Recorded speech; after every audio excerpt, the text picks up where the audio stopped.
Hello সবাইকে, আমি মাম। আবার নতুন একটা ডেইলি ব্লগ নিয়ে চলে এসেছি।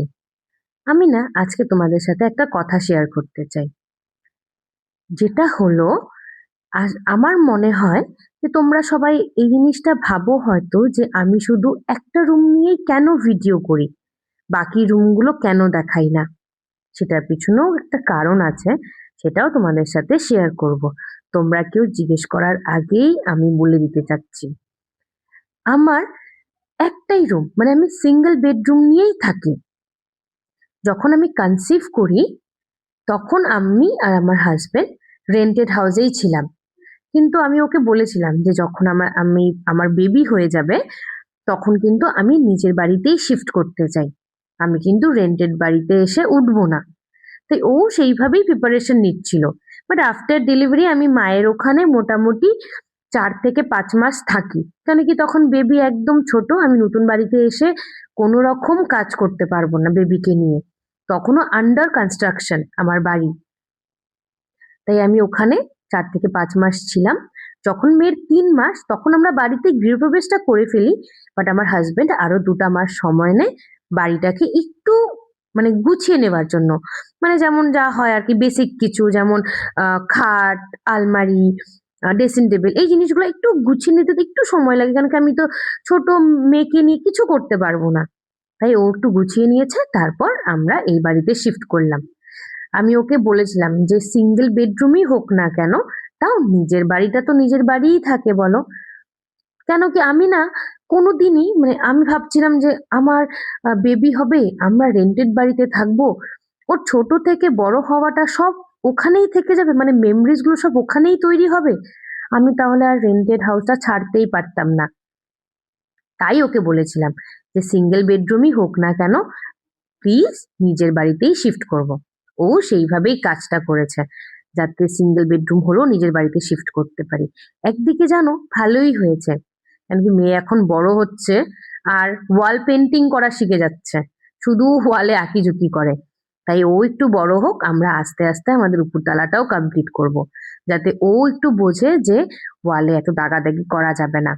যদিও ও যথেষ্ট বোঝে, ওকে যদি আমি বলি যে মেয়ে শুনু, আমার মেয়ের নাম শুনু, মানে বাড়িতে আমি ভালোবেসে ওকে শুনু বলে ডাকি, যে শুনু তুমি প্লিজ ওয়ালে দাগাদাগি করো না। ও শোনে, কিন্তু ওর অনেক সময় হয় না অন্য মানুষকে হতে হতে একটু ওয়ালে আঁকিঝুঁকি করে, তাতে কোনো অসুবিধা নেই। এখন ওরা করবে না তাহলে কে আর করবে বলো। তাই আমি সিঙ্গেল বেডরুমেই থাকি, এই একটা রুমেরই ভিডিও সব সময় আনি। হয়তো ফিউচারেও তাই হবে, বাট দেখি আমাদেরও কত তাড়াতাড়ি আমরা উপরতলাটা কমপ্লিট করতে পারি।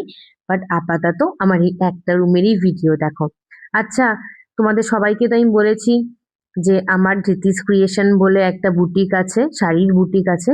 তোমাদের সবার কিন্তু ইনভাইট রইলো, তোমরা সবাই কিন্তু আসবে। আর আমি আজকে তোমাদের সাথে একটা ছোট্ট ক্লিপও শেয়ার করব যে আমি ভিডিওগুলা কিভাবে বানাই, মানে শাড়ির ভিডিওগুলা যে করি সেগুলো কিভাবে করি। এই তোমাদের সাথে গল্প করতে করতে মোটামুটি আমার ঘরের কাজটাও একটু আগিয়ে গেছে। আচ্ছা, তোমাদের সাথে না আরেকটা কথা বলি, আমি যে ভিডিওগুলা পোস্ট করি সেগুলো কিন্তু সব আগের দিনের হয়।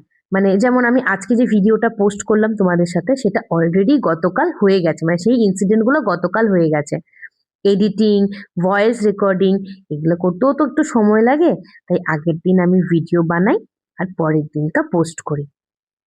মেয়ে তো যেমন স্যাটারডে মেয়ের স্কুল থাকে না, কিন্তু ও এখন ঘরে মানে ওর বাবার সাথে গ্যারেজ ঘরে বসে আছে, ওই ফাঁকেই আমি কাজগুলো করছি। এই যে আমার নতুন দেখো স্টকও ঢুকে গেছে দিস ক্রিয়েশনে। চান টান সব কমপ্লিট, এখন আমি রেডি হব। মেয়েও এখন ঘুমাচ্ছে, ওই যে দেখো একটু ফাঁকা দিয়ে দেখা যাচ্ছে যে মেয়ে ঘুমোচ্ছে। আমিও এই চান্সে রেডি হয়ে নিচ্ছি। আর বড় একটু বাইরে গেছে, তাই রেডি হয়ে এখন একটু তাড়াতাড়ি করে ভিডিও শুটটা করে নেবো, মানে শাড়ির ভিডিওটা। আজকে না আর শাড়ি পরতে ইচ্ছে করলো না।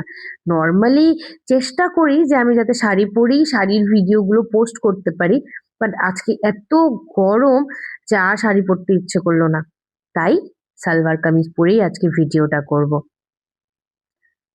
আমার তো ওই যে বলেছিলাম রেডি হতে বেশি সময় লাগে না, আমার রেডি অলমোস্ট কমপ্লিট। এখন চলো যাই একটু আমি আমার যেখানে বুটিকটা আর কি আমার বাড়িতেই আছে, বাট আমি গ্যারেজ ঘরে একটু উঁচু করে বানিয়ে নিয়েছি, মানে আমার স্টোরটা। ওখানে গিয়েই ভিডিও শ্যুটটা করব। চলো তোমাদেরকে দেখাই কিভাবে করি। আমিও অলমোস্ট রেডি, জাস্ট কাজল আর লিপস্টিকটা পরে নিয়েছি। ও না, আজকে আর কাজল পরিনি, শুধু লিপস্টিক পরেছি। লিপস্টিক পরেছি, এখন জাস্ট গিয়ে ভিডিওটা করব। আজকে মোস্ট প্রবাবলি বোধহয় ধনেখালি শাড়ির ভিডিও করব। চলো তোমাদেরকে দেখাই কিভাবে ভিডিওটা করছি। বাকি পার্সেলগুলো তো এখনো খোলাই হলো না, যখন খুলবো ওই ভিডিওগুলো নিয়েও মানে তোমাদের কাছে আসবো। তোমাদের সাথে গল্প করতে করতে আমার রেডিও কমপ্লিট। আর আমি তো টিপ পরতে খুব ভালোবাসি, তাই টিপটা কম্পালসারি আমার সাজের মধ্যে।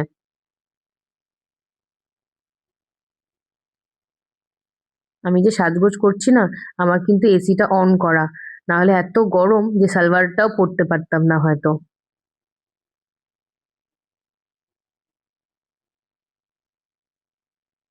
এই যে আমি উপরে চলে আসছি। এখন চলো দেখাই তোমাদের ট্রেলার, কিভাবে আমি ভিডিও শুট করি। এই ভিডিওটা কিন্তু অলরেডি স্যাটারডে চলে আসছে ধনেখালির, তাই যাও আমার পেজটাকে একটু দেখে আসো, স্মৃতিস ক্রিয়েশন, আমি ট্যাগও করে দেব। এই দেখো আফটার শুট, একদম ঘেমে ঝোল হয়ে গেছি। চলো আবার দেখা হচ্ছে নেক্সট ভিডিওতে, টাটা।